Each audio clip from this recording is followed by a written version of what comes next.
What did you learn in school today, dear little boy of mine? What did you learn in school today, dear little boy of mine? I learned that Washington never told a lie. I learned that soldiers seldom die. I learned that everybody's free, and that's what the teacher said to me. That's what I learned in school today. That's what I learned in school. What did you learn in school today, dear little boy of mine? What did you learn in school today, dear little boy of mine? Learned that policemen are my friends. I learned that justice never ends. Learned that murderers die for their crimes, even if we make mistakes sometimes. That's what I learned in school today. That's what I learned in school. What did you learn in school today, dear little boy of mine? What did you learn in school today, dear little boy of mine? Learned our country must be strong. It's always right and never wrong. Our leaders are the finest men, and we elect them again and again. And that's what I learned in school today. That's what I learned in school. What did you learn in school today, dear little boy of mine? What did you learn in school today, dear little boy of mine? I learned that war is not so bad. I learned about the great ones that we've had. We fought in Germany and in France. Someday I might get my chance. And that's what I learned in school today. That's what I learned in school. Now that was real. That was what I learned in school. Actually, that's what I learned on my that's what I learned about 2 seconds ago when I started trying to sing with you. As I learned in Florida with Dr. White, from the Old Glory Band. That's what they don't teach you in school. That's true. That is what they don't teach you in school. The most important things. That was a Pete Seeger song that was redone by Jager and Sienkiewicz, which actually probably sounded a lot better to us than it's going to sound to you because, and this kind of gets into what we were talking about, the recorded music, which has a perfection that's sort of artificial, right, based on all the technology that everybody does.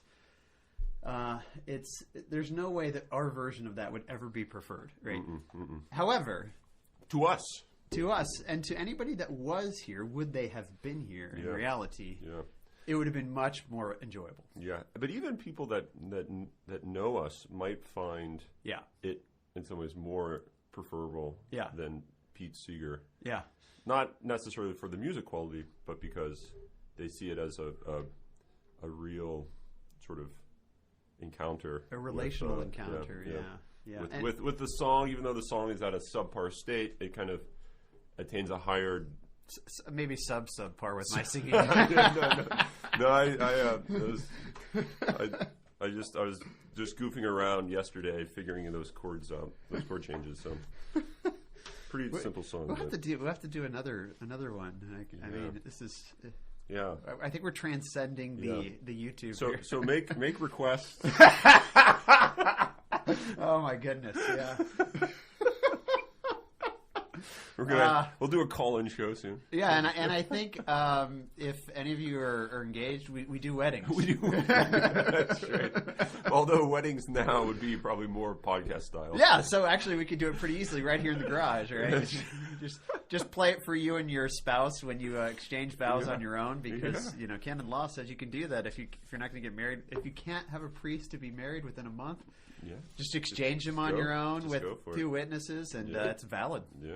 Which of course goes to the heart of like why marriage as a sacrament is not conferred by the priest or the deacon, but by the I wonder spouses. What canon law would say about Zoom witnesses. No, I don't think so. You have to have presence. You have to have presence, and I don't think Zoom. Just like you can't go to confession. You can't phone confessions in, right? So you have to have presence. So, but when we're in quarantine, but we're in quarantine with families as a unit. So just bring the fiance over, and the Sienkiewicz Jager band can stand out the window and serenade. Oh boy! Okay. All right. We'll send you the fees if you're interested. All right. Now moving on to the envy of all. Is that where it started? I thought we were already talking about that. Our musical skills. Yeah, I know. That's right. Maybe we're just making Balaam's asses of ourselves. Oh my goodness, the punning. The punning. Okay. Dr. Zia would be so happy right now. I know. Okay, so let's get into some Nyssa here. Actually, should have probably saved that for this, where the other podcast we're doing, Love in the Postmodern Predicament. And he has a great line in here about public education system. Yeah. Oh no, that's it. I think we should just redo it. A repeat. Repeat. Second showing. We're on tour. Yeah. Well, I'll save that for that podcast then. If you guys are interested, listen to that one. But okay, back to Moses here. Actually, we're finishing with Moses today, right? So next class, we're going to actually not read Nyssa. Yeah, that's right. One of the two times that we're not reading Nyssa. So we're going to read Lopez at the very, very end. Who unfortunately was supposed to be here a couple weekends ago. Yeah. But we missed out on him. He was very sad. He sent me an email about how sad he was that he wasn't going to be here. But he's hoping that next year. Yeah, I think Muller's trying to bring a lot of them in. Yeah. So I think next year. So stay tuned for Lopez. But that'll be at the end of the class. For next class, we're just reading scripture, which will be kind of new for me. Yeah. I am not the scripture guy in the department. Yeah. And you're not the scripture guy in the department. No. Philosophy of the Song of Songs is... I mean, actually, you probably kind of are the scripture guy in your department, but we try to keep that on the down low. No, I think it's going to be interesting to read Song of Songs. I'm gonna do a little background reading on some sort of just some studies on what the Song of Songs is, its role, and its dating, supposed dating, where it came from, and I'll sort of do a mini introduction to it before we just get into the text and do what we always do. Because it wasn't like a book that was kind of the backdrop for most deep mystical, like theological. Yeah, works. I think the idea was, you can write on ascetical theology. But if you're really going to write on ascetical theology, you're going to write a commentary on the Song of Songs. Yeah, and it just became that. Somebody was it the Hadot book, Plotinus? He was talking. He had a footnote at some point, or maybe it wasn't a footnote because this whole book is kind of a big footnote. Yeah, right.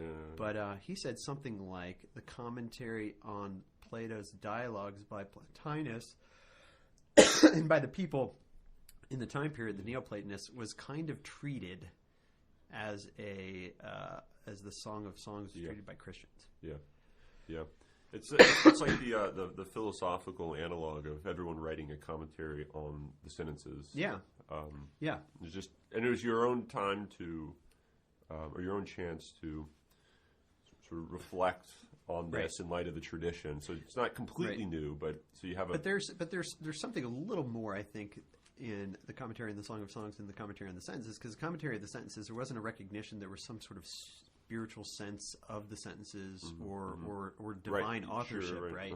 Whereas in the Song of Songs, I think there's really this understanding that what I'm saying about the Song of Songs isn't just me using the Song of Songs to sort of like, freewheel it, but actually I think I'm drawing out of the Song of Songs what was put there. So, and I don't think that's what's happening with commentaries on the sentences. And I think commentaries on the sentences were more done in an academic setting, whereas I think this commentary on the Song of Songs is more, not what you learn in school. Yeah, exactly. It's what you learn in the monastic novitiate. And really, this is sort of the point of reading all this for anybody. Is it's just the Christian life living out baptism, right? Right. Which we should get into some Moses here. Okay. I mean, I don't really know what I'm going to say in this one. I didn't find this section as super exciting as the other ones, and I feel like he's kind of saying things that he's always said. But there is some cool stuff in here that I do want to bring out, especially near the end. I liked the brazen serpent. Yeah, you want to go there? Sure. I mean, I thought the discussion of envy was also kind of interesting. Well, and this is very Nissan, but I think it's very patristic too. I mean, the very beginning here, before we get into the brazen serpent, he says, "Envy is the passion which causes evil, the father of death, the first entrance of sin, the root of wickedness." Like everything comes from this, right? And I think... And he kind of goes through, just as with Moses, he goes through kind of a salvation history. Yep. He goes through kind of a fall history. Yeah, it was kind of Lapsarian history. Lapsarian history. Yeah. Through envy. And he says through envy, this happened and this happened and this happened. Yep.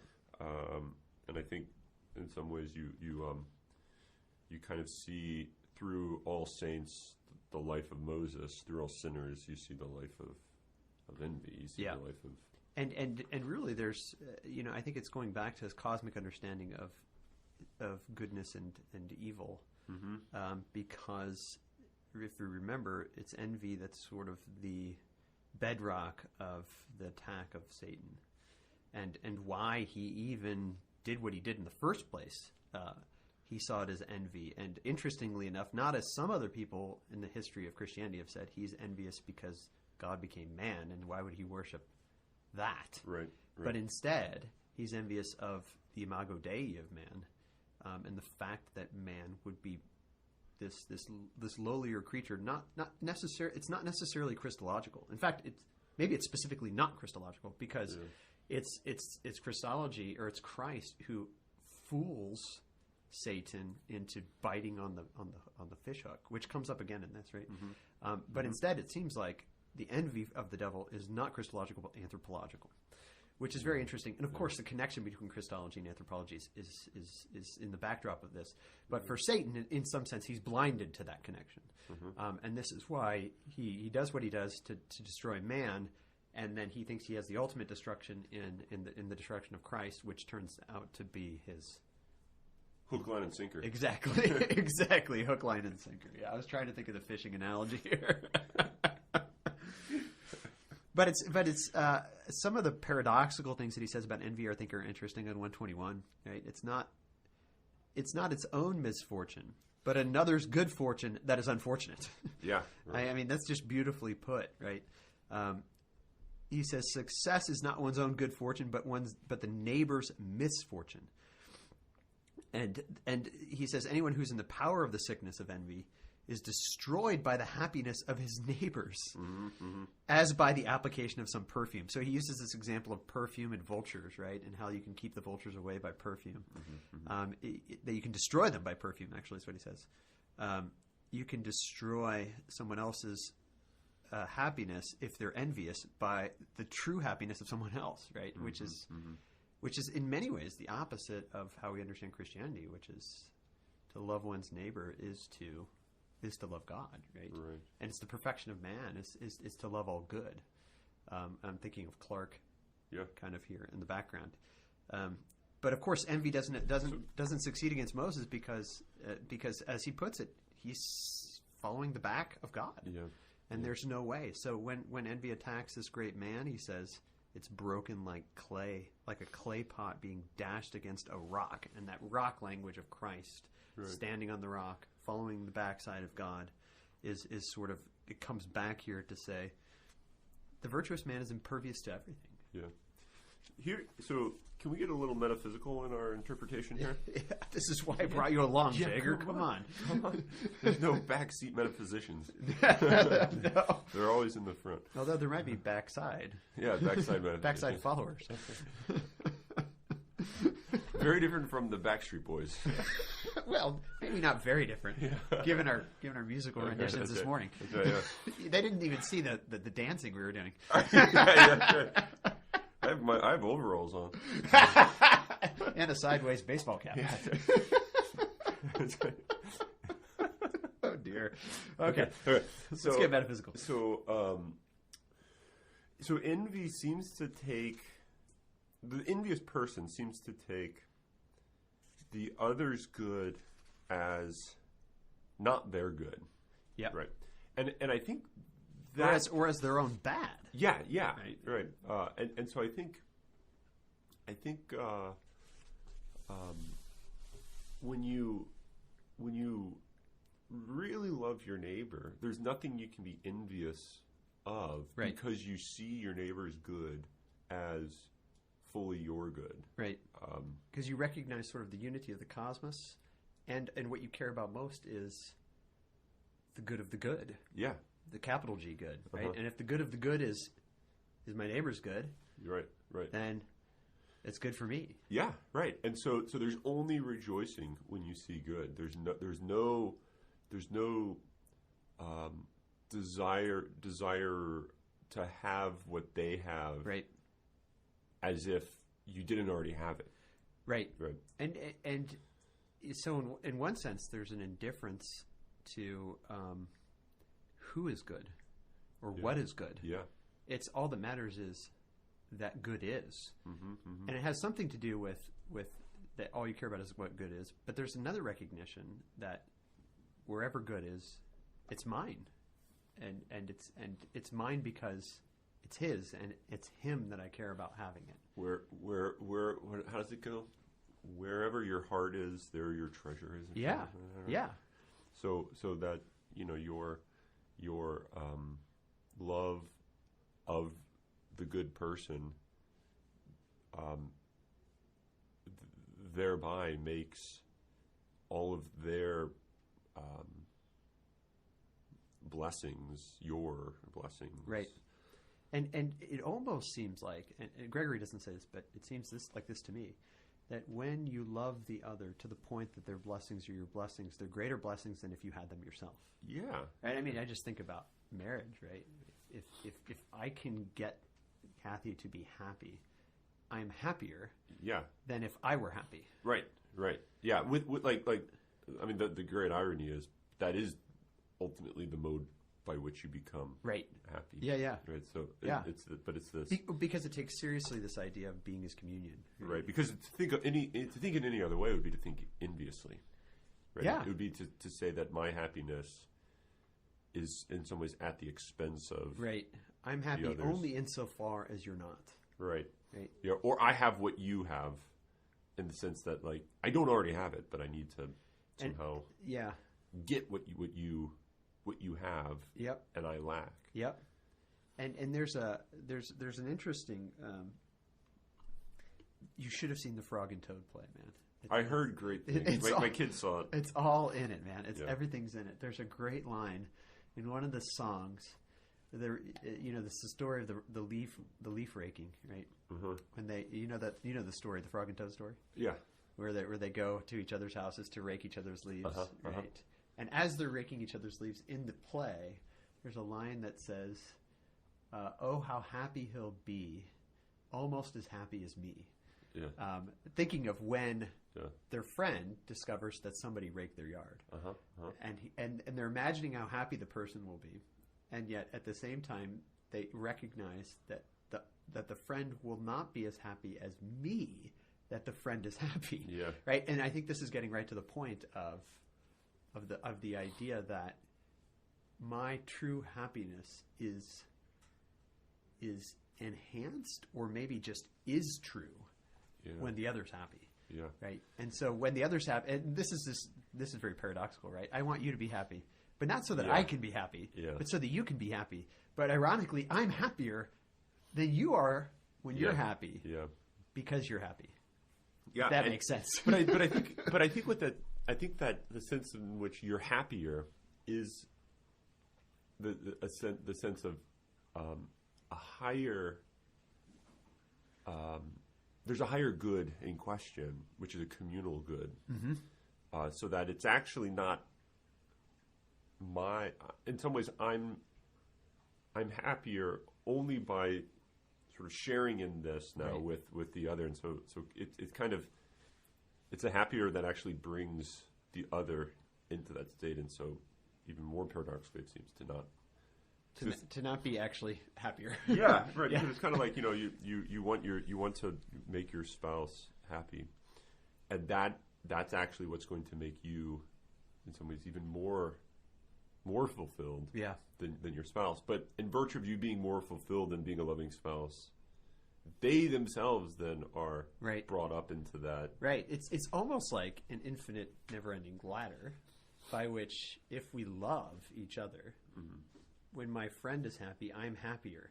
And yet, if that friend is really my friend, and they see me as a friend, then they see me happier, then they're happier that I'm happier, and then I see them, and it's like, it's almost like a communal double-rung ladder that's always going higher. In the words of Gregory, right? He always found a higher step. There's always but it only this is very interesting because it makes me think of the image of the Trinity and the fact that we're made in the image of God, and that's serious, that we participate in being which is Trinitarian. Therefore, what does it look like in a changing temporal being? Right. It looks like perpetual change for the better. And so all it is that is what an image of God is. Yeah.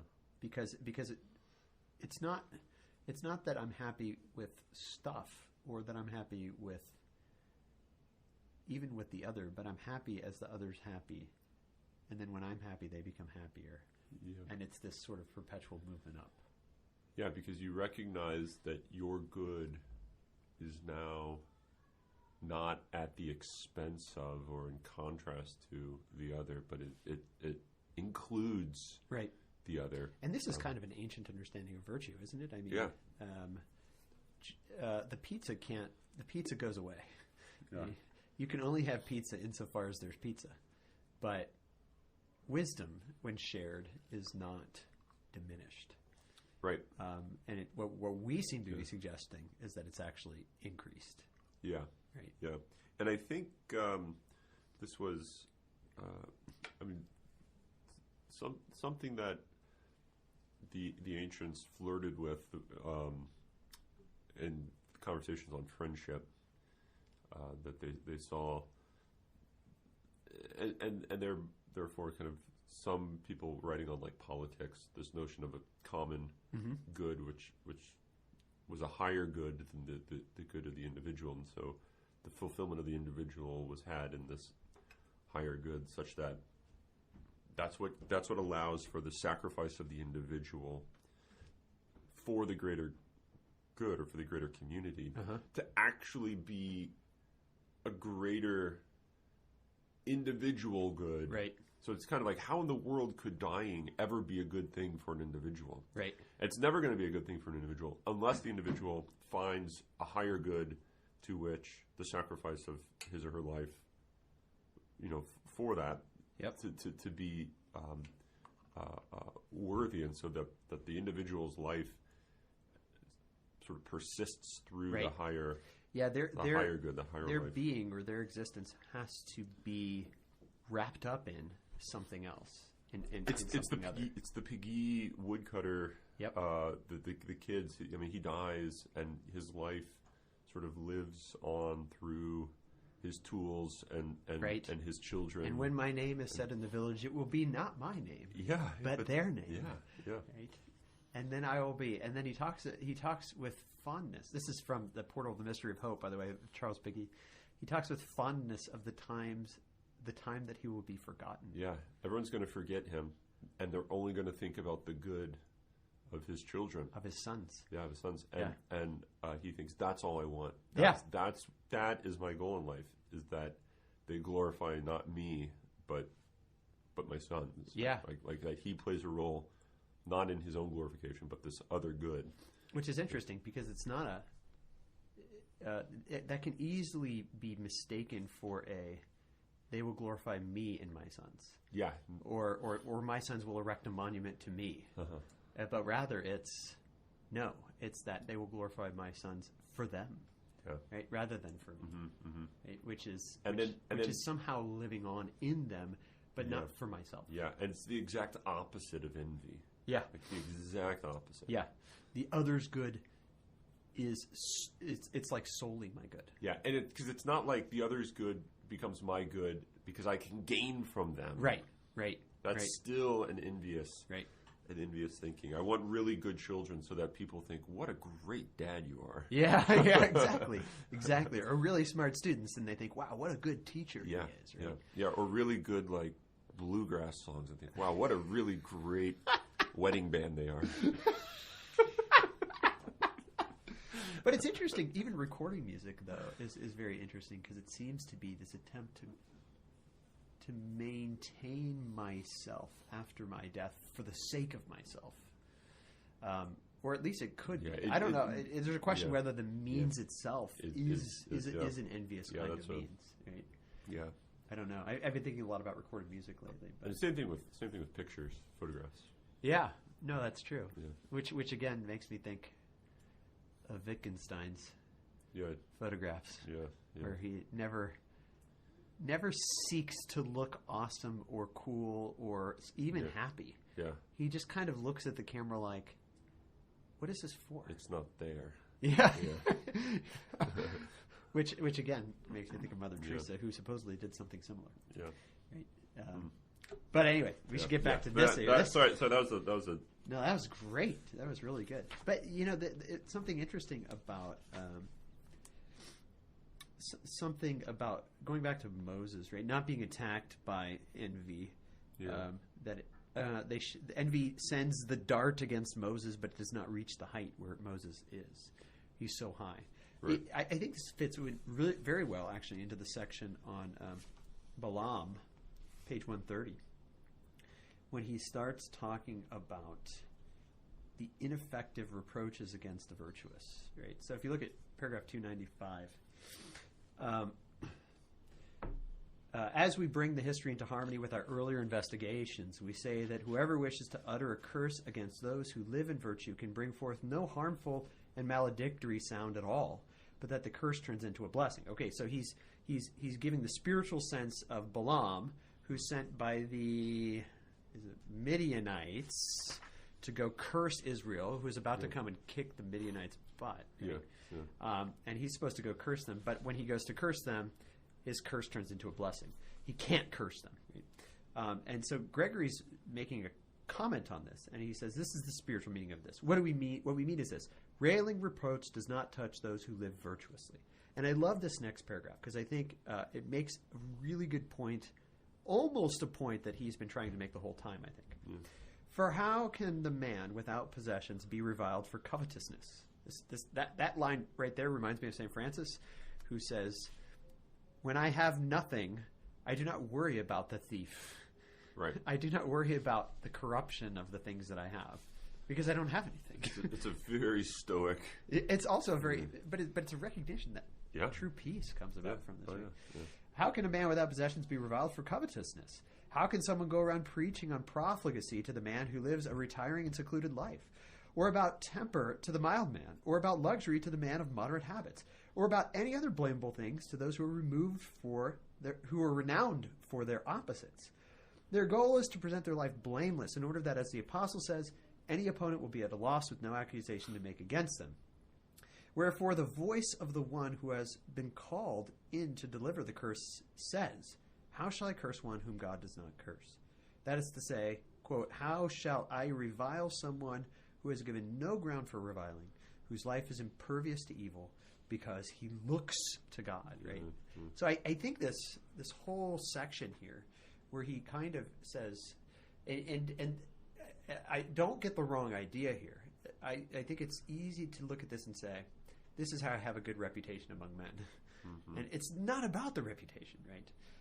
The reason that people can't hurt you is because you're all good, right? And the reason that these reproaches are in a sense groundless is because you're grounded in reality.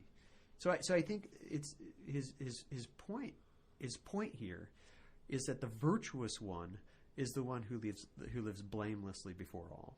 Yeah. And so love in a sense is to live this life that is without blame. But the life without blame is one. I mean, this kind of gets into a missionary aspect too. Mm-hmm. Although Gregory doesn't bring this out, but the life of the one who is blameless is a quizzical mystery. Right? Mm-hmm. When you look at them and you say, well, what bad are you going to say about them? Because you're so used to saying bad about people, including yourself. Yeah. And when you have nothing to say, you say, why is this? And I think it's a mystery, right? Yeah. And then I think it's tempting, this gets into the Schindler, but it's tempting then to say there has to be some ulterior motive, even if it's unknown to themselves, right, to the other. Yeah. That the reason they're doing this is something that is even beyond them, but the real motive, it's not really the good. It's because, and then you fill in the blank with whatever sort of hermeneutic of suspicion that you want. Yep. To provide the real story behind the surface level. Yep. And the surface level might actually be something that, you would say, oh, they don't understand why they're avoiding too much liquor and why they're avoiding too much sweetmeats and why they're doing X, Y, and Z. They don't really know why they're really doing it, but really, here's the story. Right. I think that's a really common way of critiquing the blameless. Now, it's hard to find blameless these days. Maybe in a sense that it kind of always was a difficult thing. Right. But I think that's a really common initial go-to. No, there's the real story. If you knew the real story, you wouldn't. I think there's an entire corner of the internet dedicated to Mother Teresa's real motive. Yeah. I mean, if you've ever gone down that dark, dank road, which I have before, of there's all sorts of sort of reasons why people think Mother Teresa did the things that she did. Yeah, and the funny thing is and this is what that paper I wrote on Plato was. If you're not living the life of Mother Teresa, her life is going to seem utterly incoherent. Right. And so you're going to be trying to make sense of it. You have to put it in your paradigm. And the only way to make sense of Mother Teresa's life is to put it in, as you said, your paradigm, which is to say in the egotistical... The paradigm of self-interest. Self-interest. Or as Schindler calls it, the bourgeois metaphysics. Yeah. Oh, man. Right. And so all that matters, the only way you can think about reality is in terms of self-interest. Right. And in some ways that's through no fault, or at least little fault of a lot of these people that would be critiquing Mother Teresa in this way. And that's because they just don't think there is such a thing as good. There is no real good. Right. And so the only thing there is self-interest. Even altruism is self-interest. Right. It is. And I mean, this is just, I think it's paganism at its final end. It's a misunderstanding of the revelation of love of Christ. And if you don't understand that, then of course it's all going to be about myself, right? Because even the Platinian one was just about himself. And so this is why Christianity changes everything, I think. But it's what's interesting about Gregory here. A couple things actually. He starts to rail on page 131. I know I jumped ahead, but he starts to rail against pleasure here, right? And he really sees, and he uses fishing analogy at the top of 131, which I found to be interesting that it came back. Yeah. It says, resorting to that trickery characteristic of him, talking about the devil, he through pleasure again enticed nature to evil. Pleasure is truly like envy's bait. When it is thrown out lightly, it draws gluttonous souls, we might say masked monkeys, to the fish hook of destruction. And so he makes this.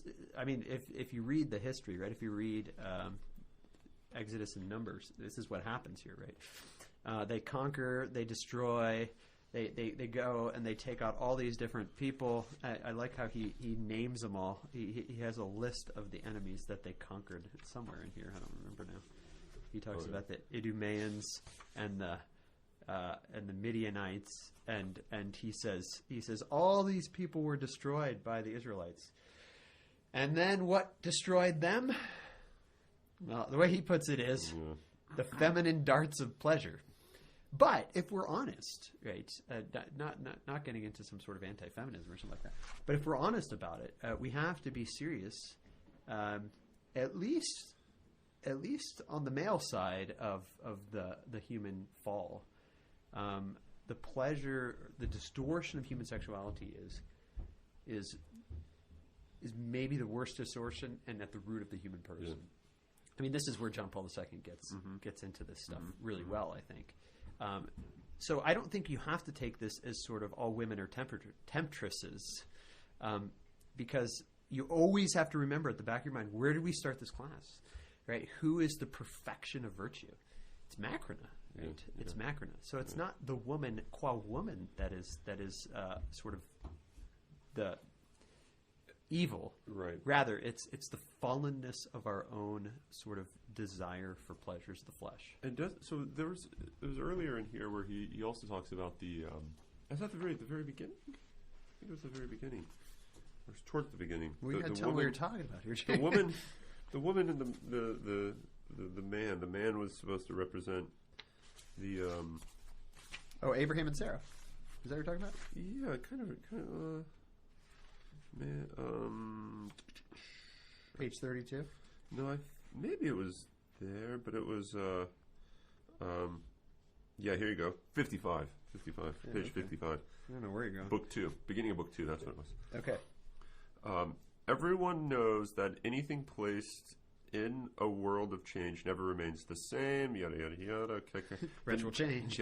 The narrative is to be understood according to its real intention. For the material and passionate disposition to which human nature is carried when it falls is the female form of life, whose birth is favored by the tyrant. The austerity and intensity of virtue is the male birth.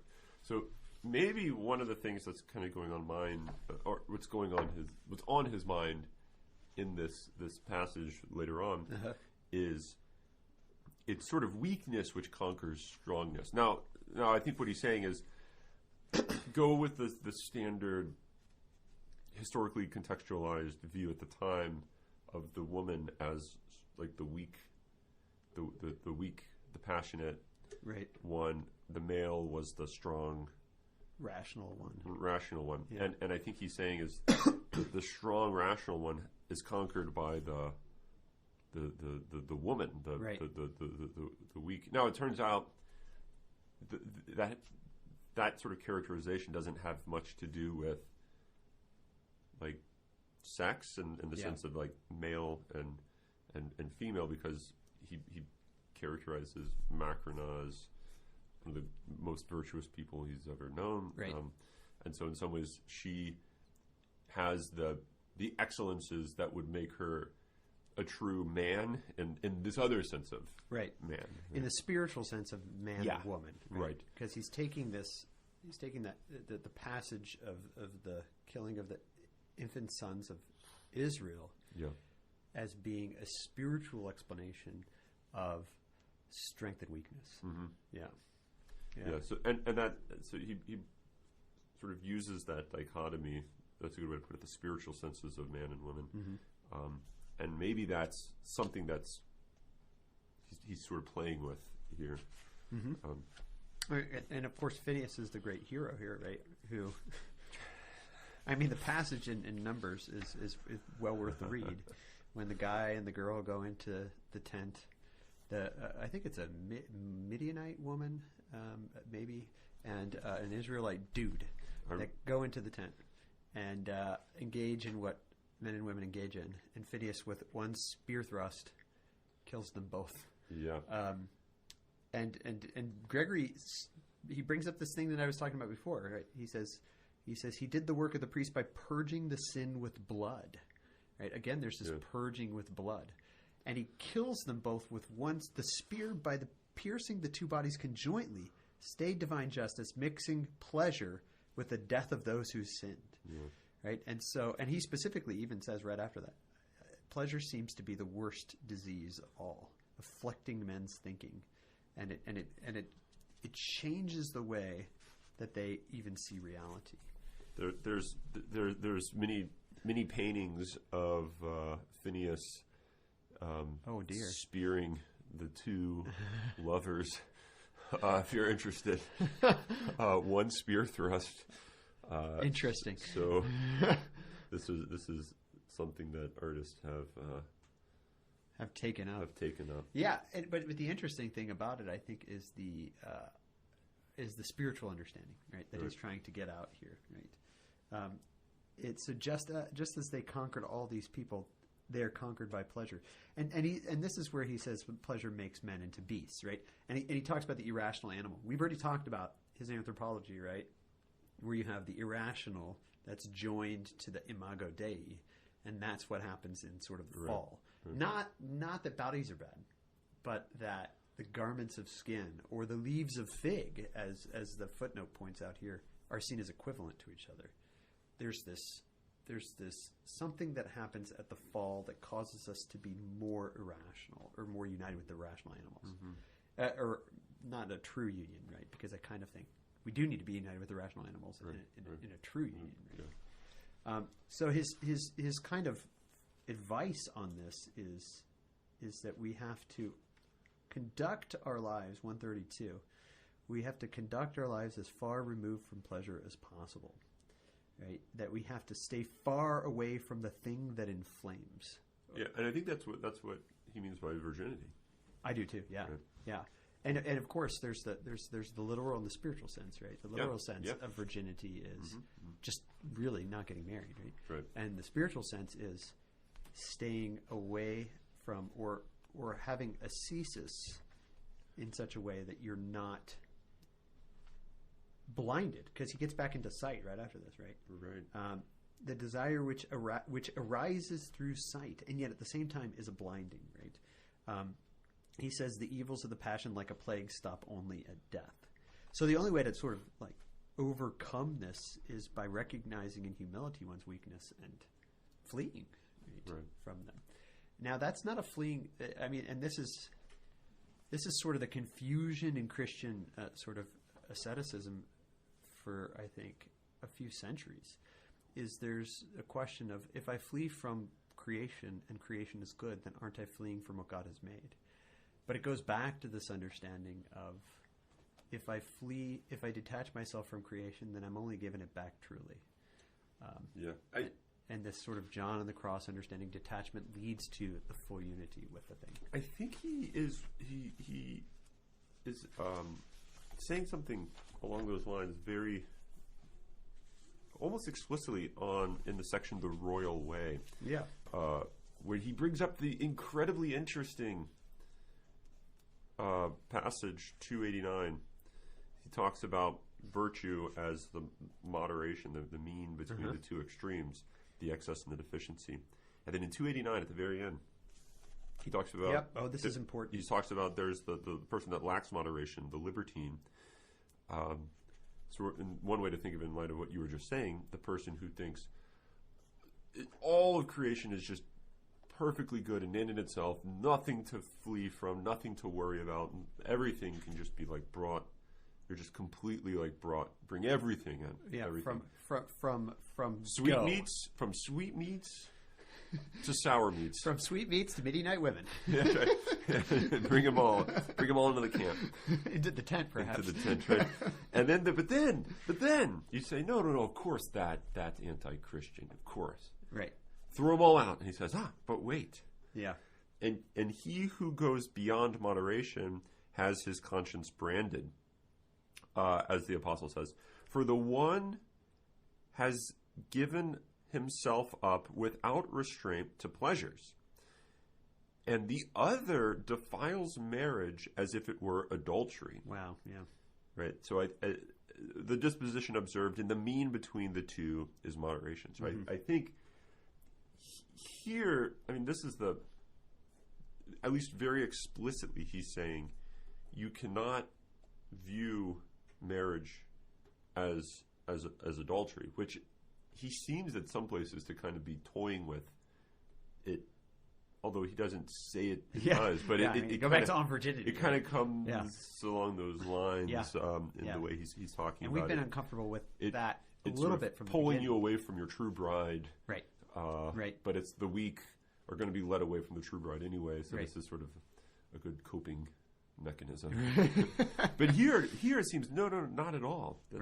That's actually would be an immoderate view. It would be the unvirtuous life would be the one that said marriage is an evil, maybe a necessary evil. Right. But in fact, it seems to be marriage is more in the means. It looks like he's saying.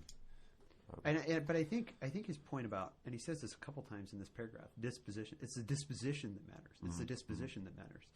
And so this other line up at the top of that paragraph I found to be really provoking for me. Neither the wisdom of the serpent nor the simplicity of the dove, right, quoting Jesus, is to be praised if one should choose either of these with respect to itself alone. Here's the worry that I continually have about this. Mm-hmm. When people think virtue is the mean between two vices, right? I think they think, so I shouldn't hate the world, but I shouldn't completely love the world. I should just kind of like the world. Yeah. And I'm like, no. And they use the evil B word, balance, right? What's the balance that I have to have here? And I think that that's not what Gregory's saying. Instead, I think what he's saying is you have to hate the world as an end in itself, or as or pleasure as the final end of man, and you have to love the world as an icon and a gift from God, right? And so, which do you do? Hate the world or love the world, or do you just kind of like the world? Is that the balance? No, it's not a balance. It's the disposition. It's, of course, you hate the world as an end in itself, but love it profusely as a gift from Him. And so it's that you approach all things in this way. But of course, his point, and I keep going back to this great passage that he talks about. Now I'm not going to find it probably, where he talks about Moses going into the darkness, right? And he says, it's page 92, paragraph 153, which seems to me, in some sense, to be the heart of a lot of what he's saying. It's only after Moses does all this stuff, only then is he it is who then advances to the contemplation of the transcendent nature. And I think the same thing comes with our own view of the world. You can't just say from go, I'm going to love the world as a gift and hate it as an end in itself. Mm-hmm. It's only after you have lived the life of the virtuous man, only after you have lived ascesis in a true way, right? Only after you have sort of detached yourself from the world that you can attach yourself to it as a gift. Mm-hmm. And so I think this disposition, it's not just a switch flip that you have. And in fact, I'd say that's like a technological. That's a technological way of understanding it, which we're all tempted to do. Right. Instead, it's going to be this fruit, and let's take that in its true organic. Agricultural sense, right? A fruit doesn't come about tomorrow, right? I keep looking at my trees, which flowered recently, and I keep looking for the beginnings of fruits, but I have not seen them yet, right? And there's one tree, my plum tree, that I bought 3 years ago that has yet to fruit, and I know that it takes years for it to begin, and I'm hoping this year it will happen. So I keep staring at that one, but I haven't seen anything yet. But that doesn't mean that it's not coming. But of course, I won't get to, even when I see it, I won't get to pluck them and start eating them. I'll have to wait and wait and wait and wait and wait until late July or August, right? And so the point here is this. One can't actually see the world in this royal way except after a long time period of perpetual change to the better by sort of asceticism, by love, and it becoming your way of life. And so this disposition is a fruit of that long organic growth that takes years for us to come to, right? And so if we continually look at ourselves and say we're just never going to get there, if we're despaired to quit, it might be because we have a technological mindset and we want to be able to fix the situation in half an hour or less. And it's not that kind of thing. You're not that kind of thing. And I think it maps onto so we've lost a sense of what nature means. And I think nature as in like outdoorsiness, or nature as in human nature? Well, I mean both. Okay. Both. I think they're connected in this. So natus is what's the root? It's like of nature. A ship. Natus. Like I think it was tied up with the birth. Like natal, birth, right? Yeah, nativity. Nativity, exactly, right. So in some ways, natures were tied. The notion historically was things kind of gestation and coming to birth. Yeah. I mean, it was a very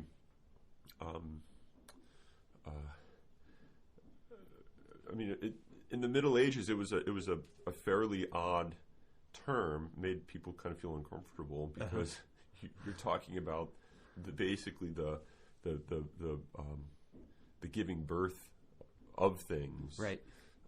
And it was this process of development, of coming to term, and you see that playing out in the natural world. Everything that is in the natural world can be said to have a nature because it's in this process of coming to giving birth to itself. Yeah, coming to full term. Yeah, and you realize, what is it that allows it to do? So there was this sort of driving force, in some scare quote sense, force, bringing all things. Labor pains. I mean, this is what Paul says about the entire cosmos. Yeah, exactly. Right. Yeah. That's what I was going to say. And so that's historically what nature was understood as. There was this, coming to be born, and it wasn't something that just snapped overnight and you got it. Right. Like you just drop the baby down from the basket from the stork, just as you don't get red apples out of the basket from Walmart. Well, you do. That's the problem. Right. That's the problem. But you don't see that this is actually a result of this long, very long process. And of course, that makes you how long have those trees been around? And that makes you think of yourself that way too, right? I should just be plucked out of the basket of Walmart tomorrow. So I just go to confession, and that flips the switch, and here I am. Right. Yeah. Now I'm reborn. Right. I mean, in one sense that's true, but in another sense, it's this long process, which, if we go back to Gregory, doesn't end. Right. The perfection is a non-ending reality. Yeah. So, but he talks about this birth stuff. Right. Go back to that page at the beginning of this book 2 again. Right. When he talks about this, he uses the same terminology you're using. Right. The bottom of that page. Now, it's certainly required that what is subject to change be, in a sense, always coming to birth.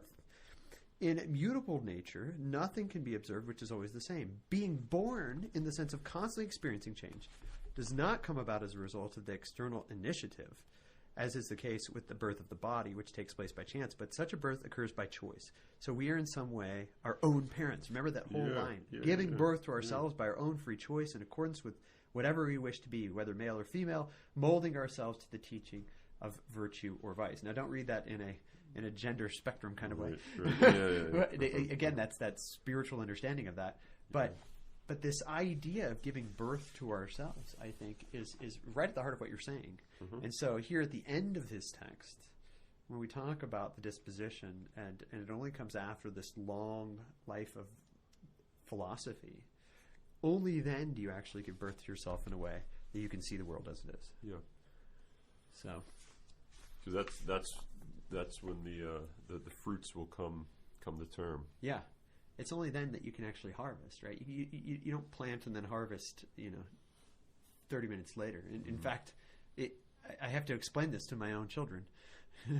Lucy planted her garden about a week ago, and she was like, "I don't see anything happening." And I'm like, "Well, of course not. Not yet, but it's coming. It's coming, right?" And in fact, there's a Frog and Toad song about this.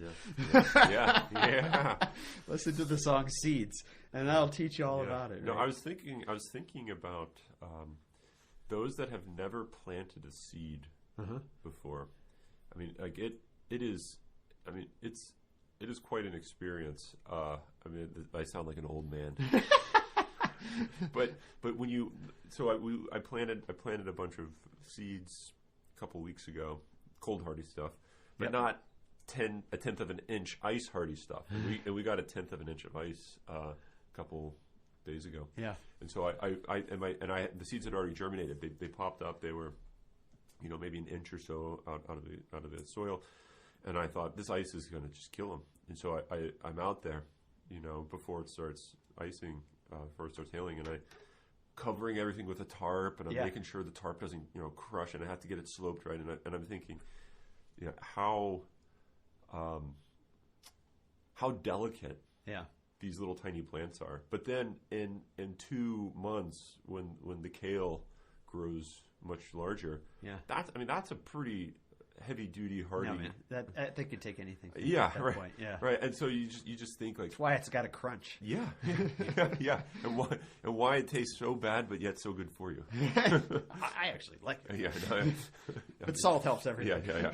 But it's this incredible thing that you see this tiny little seed that you can store in your house for years and years and years. Yeah. And under the right conditions, it can become this incredibly fragile thing that becomes this incredibly strong. And those that have never really tried to do that themselves, try to bring that seed to fruition, start to finish. Yeah. It'll sound. This will sound kind of, silly. Right? This sounds silly to you. Yeah. But and then also put into play, like, suppose your entire livelihood, like your entire family's well-being, physical well-being, consisted in whether or not you can make these seeds come to what they were naturally supposed to do. Read Little House in the Big Woods. Yeah.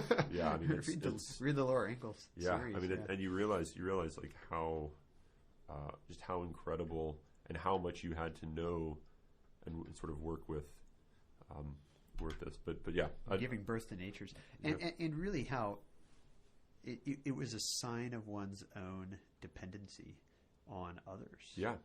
That we've lost because every time I've been to Walmart, they've had apples in bags. Yep. So I don't see my I actually think that I'm independent by buying apples at Walmart. Yeah. Which is like total slavery. Yeah, and I mean, and go ask any kid how Legos are made, and they'll kind of tell you something, and you ask them how apples are made, and they'll be kind of confused, but because they kind of want to think they're made in the same way as Legos. They have to be. Yeah. Because you buy them at the same store. Right. Yeah. And even, I mean, it's kind of embarrassing sometimes. You'll have kids ask you, how is this made? And it turns out, well, made is said in many ways. Right. And I think that we can overcome that by our own participation in these growing things, right? I mean, a great example of this was just a couple days ago. Lucy came down to water the plants in the basement that are under the grow lights. Oh, yeah. And I just hear from the basement, "Whoa! You got to come down here and see this!" Yeah. And what was she whoaing so exciting about? A little tiny plant. I mean, this is what she's like in wonder about. Yeah. But this is how I think. I think what Gregory's getting the point is, although he's not thinking of it this way because he doesn't live in a technological paradigm. Yeah. But the point is that the wonder of giving birth to ourselves is something that's a long process, and that is in some sense a wonder. Right? It's amazing that this takes place in this way. Yeah, or can take place. Putting it very cheesy, it takes water and light. to that's not cheesy at all. In fact, I think that's exactly what he would say. And that's what he's. Well, let's end this here with. We didn't get to the brazen serpent. I don't know if you want to bring that up. We can. I was just going to move to the Plotinus point at the end. Yeah, right? no, that's okay. We can. I mean, I like the idea that he said the one antidote for evil. This he kind of brings up what I was hoping he would do. Oh yeah. The one antidote for these evil passions. Purification of the souls, which takes place through the mystery of godliness. Let's see, where is it? Oh, no, above, 272. Moses does not permit the disease to cause death. Their unruly desires produce serpents, which injected deadly poison into those that bit. The great lawgiver, however, rendered the real serpents powerless by the image of the serpent. And he goes on in that next paragraph to say that it was the cross, which was the and by becoming sin, made sin not deadly. Right. I mean, ultimately, like it sort of took the poison. And he specifically kind of talks about how it's the image of the cross, 275. The figure is a likeness of a serpent and not a serpent itself. Because Christ, of course, isn't sin. But, of course, there is that mysterious passage. What does it mean that he became sin? Right? Yeah. He isn't sin, but he takes on the image of the likeness of sin in order to destroy sin. Right? Yeah. And we might go further than that in a Balthasarian sense, but and I think when you look at the cross, all you see is evil. Yeah. But yet it doesn't destroy you. Right. It actually saves you. He thinks, right? It's such that same thing when you look at the serpent.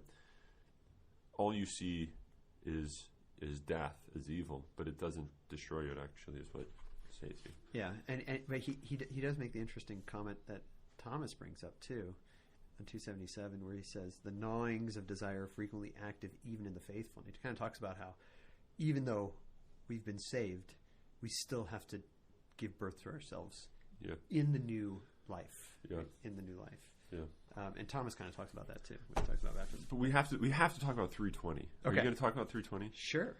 But yeah, no, that's where I was going now. Okay. I mean, hold on. Well, before we do that, one more thing about just leading up to that, right? Yeah. And this is 313, page 134, which I knew that you were going to love. 313. Yeah, the Plotinus point. Did you look at the end note? No. You got to look at your end notes, Jacob. See, this is like I'm just a curse every time you do it, but still look at them. That's kind of how I do it. Okay. But 313, at the bottom of 134. He talks about Moses. He says, having come to the very top of the mountain, he, like a good sculptor who has fashioned well the whole statue of his own life, did not simply bring his creation to an end, but he placed the finishing touch on his work.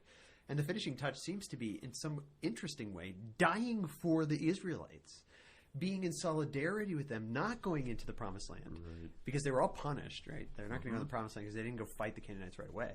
And Moses is always seen as being punished as hitting the rock twice. Gregory doesn't even bring that up. Interestingly, he thinks the reason that Moses dies is because he dies. His purpose in life is in some sense to be in unity with them, and he puts that in here somewhere, but I'm not finding it right now. But the interesting thing is that the sculpting the statue of your own life, that's directly Plotinus. And the finishing touch, yeah, it's directly Plotinus, right? And he brings this up a couple times, the statue making of him, right? But he says the goal of life, the whole goal of life, which Moses reveals to us, the one purpose of life is to be called a servant of God by virtue of the lives we live. To be able to be called a friend of God, right? And man, 320. Go ahead, and wax on about that, because it is the finishing touch of this. Can I just read it? Since the goal of the virtuous way of life was the very thing we have been seeking, and this goal has been found in what we have said, it is time for you, noble friend, to look to that example, and by transferring to your own life what is contemplated through spiritual interpretation of the things spoken literally, to be known by God and to become his friend. Okay, that already that known by God thing. That's Clark, right? Cogitor ergo sum. Yeah. But anyway, keep going. Yeah. But I like how he says this is what we saw in his praise of Macron, his praise of Basil, here in this praise of Moses, that by thinking about these things, you transfer to your own life those realities that you see in Moses and those realities that you see in and you fill in because David in a sense what you're doing is you're following him as a leader, right? Yeah, who is following God as a leader. So I like how he put it explicitly that you're transferring their life into your life. Right? Their spiritual life becomes your spiritual life. This is true perfection. No, wait. Before you say this, this is such a good line here. I know, and I feel like Gregory, you could just get the DeLorean with the flux capacitor, go back, pick him up, bring him to here, put him in front of a crowd, and say, okay, tell the people what it's like. Yeah. And I feel like he's speaking directly to postmoderns. Yeah. Oh, yeah. Especially postmodern Christians. Yeah. Yes. Yeah. Yes. Or maybe modern Christians. I don't know. Yeah. But. Oh man, I did the boxing and the circling, and this is great. Okay, so here we go. True perfection. True perfection is this: not to avoid a wicked life, because like slaves we servilely fear punishment. Right. That already is saying a lot. Go ahead. Yeah. So it's not because we fear punishment, and it's not. And the virtuous life isn't avoiding sin. Yeah, we don't. The virtuous life isn't simply avoiding wickedness. Yeah. Nor is it avoiding wickedness out of fear of punishment. Right. nor to do good because we hope for a reward. Shoot. As if cashing in on the virtuous life by some business-like and contractual arrangement. That's killer. Okay, and that's the bourgeois metaphysics. Stated better than any Marxist ever could. But how many of us think either A, which he said not, or B, which he said not, or a combination of the two? Right. Yeah. Right? Yeah. And this is, in many ways, I feel like my entire theological career is convincing people of this point that he's making. Yeah. We're not hoping for a reward as if we're cashing in on a virtuous life. Right. As if it's a business transaction. And as if it's not an end in itself. Exactly. So and if it's not the final end of man. Right. Right. On the contrary, disregarding all those things for which we hope and which have been reserved by promise, we regard falling from God's friendship as the only thing dreadful, and we consider becoming God's friend the only thing worthy of honor and desire. This, as I have said, is the perfection of life. Yeah. I mean, I was thinking, because the person who wants something as a reward for the virtuous life is the person who says there's something better than God. Right. There's something better than God, and it's what he has. It's what he can give me. Right. And it's not the mere friendship with him. It's not him himself. Right. Right. As the great Mother Mary Loyola in her book The King of the Golden City says, too often we look at his hands and the gifts that he brings rather than at his face. Yeah. Which is killer, I think. Yeah. But true. And of course this and of course the person who seeks this end, the wrong end, is the one who's not the friend of God. I mean, how do we know when we don't have friends? It's when you realize that somebody was hanging out with you, or was contacting you, or was giving you things for some purpose other than friendship, right? Mm-hmm. And it's the person, and the language we use today, right, is he used you, right? And lots of times we'll talk about use for sexual desires, but we could talk about use for anything, right? Use for getting up in the business world. Yeah, promotion. Use for even for my own feeling good about myself. Yeah. I hang out with my friends because I like me better when I'm with you, as the terrible popular song says today. That is not friendship, right? Yeah. And I think that's really important to recognize. Yeah. That friendship is, and this is Elred of Ravoux too, and Cicero for that matter. Mm-hmm. Friendship is for its own sake. And if we think that it's for some other reason, including rewards that have been promised, then we're not friends of God. Mm-hmm. Right? Mm. Anyway, we should end on that. That's good stuff. We should end on that. Yeah. And I don't know that we have any music ready to go. No. But maybe you can take us out with a little instrumental, Dr. Jager. A little instrumental here. Okay. Here it is. Here we go.